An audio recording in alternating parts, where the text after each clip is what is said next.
Gokil guys. Ya. Tiba-tiba tadi malam Bitcoin terbanting dan kita sebenarnya udah buat sinyal short, tapi ya karena ini kan support nih guys ya. Jadi agak ragu gitu nge-shortnya, tapi ya aku nge-short dari pas 237.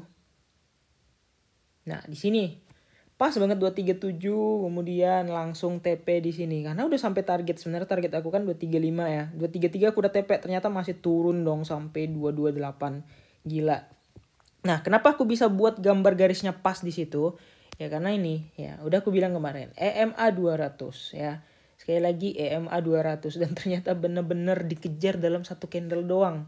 Dua candle doang ya.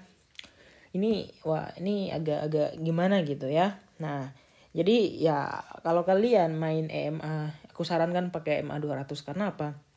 Karena tingkat presentasi berhasilnya atau target menuju ke sana, rejection atau breakout itu lumayan gede ya. Jadi artinya ya kalau misalnya Bitcoin ke area di situ ya, di sekitar 228 di situ ya, dia udah melakukan retest terhadap MA 200-nya. Nah, jadi selanjutnya bakal gimana lagi bang? Untuk hari ini kalau misalnya dari kejadian, kalau misalnya habis retest MA 200 kayak gini, dia akan play range atau sideways di area MA 200-nya di sini gitu ya. Dan kalau kita lihat dari indikator juga kayaknya gimana ya? Indikator ini belum menunjukkan gejala-gejala bullish gitu. Di sini juga baru menunjukkan kayak gini dan stokastiknya agak-agak aneh gitu kalau menurut aku ya. Kemudian kalau kita lihat dari daily, ini bear diff-nya baru ke eksekusi guys. Bear diff-nya baru kejadian gitu ya. Nah, jadi artinya bear diff ini kan aku udah buat sinyal kemarin ya, BTC bear diff. Masa nggak ada yang lihat sih? Bahkan ada yang komen gimana gitu ya. Aku buat BTC bear diff kemarin tanggal berapa ya? Nah, ini nih. BTC bear diff daily dari 3 hari yang lalu. Nah, baru ke eksekusi sekarang. Nah, kalau udah aku bilang, kalau daily itu efeknya bakal kerasa banget ya. Nah, tadi malam aku cuman dapet berapa, kita lihat dulu ya. Tadi malam 180% aja karena langsung buru-buru di TP karena cepat banget. Itu ke eksekusinya langsung cepat banget. Nah, kalau misalnya di hold ya sampai sekarang mungkin bisa 300 ya kali ya, tapi ya it's okay lah. Rezeki namanya nggak boleh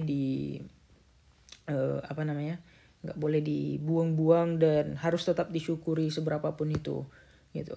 Meskipun pas di titik supportnya ini ya. Kenapa aku TP di sini? Karena ini kan harusnya make support yang bisa aja mantul di situ tapi jebol gitu ya. Nah, jadi ya deh nggak apa-apa gitu. Nah, jadi untuk saat ini planningnya bagaimana, yaitu adalah Bitcoin masih sideways saja di area yang sama, yaitu di sekitar 23 sampai 229 kali ya.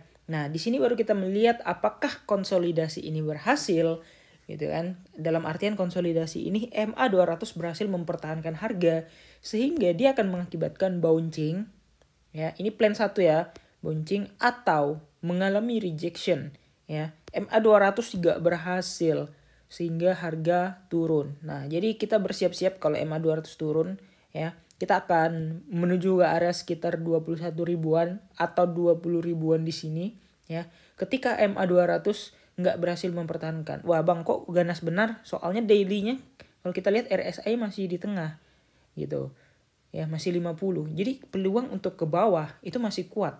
Karena sekarang masih di 23.000 ke 20.000 itu masih possible gitu. Apalagi kalau kita lihat dari weekly-nya ya. Weekly-nya malah kayak gini gitu. Weekly-nya juga masih apa ya? Masih belum tertahankan gitu. Kalian bisa lihat sendiri weekly-nya kayak gini. Nah, ya, double top ini RSI-nya dan di sini tuh juga gold cross gitu. Ya. Jadi masih ada possible kalau kita bakal ngejar ke area sekitar 21 sampai 20 ribuan gitu. Nah, itu max plan-nya aja dulu. Tapi ya kita lihat dulu area konsolidasi MA 200-nya di 22 ribuan ini apakah berhasil atau enggak, karena yang namanya tren ini kan menyesuaikan ya. Bisa aja ada bad news lagi seperti perang dan lain sebagainya yang mengakibatkan harga masih bisa turun atau naik. Oke, kira-kira gitu aja. Jangan lupa untuk like dan subscribe and see you in the next video. Bye bye.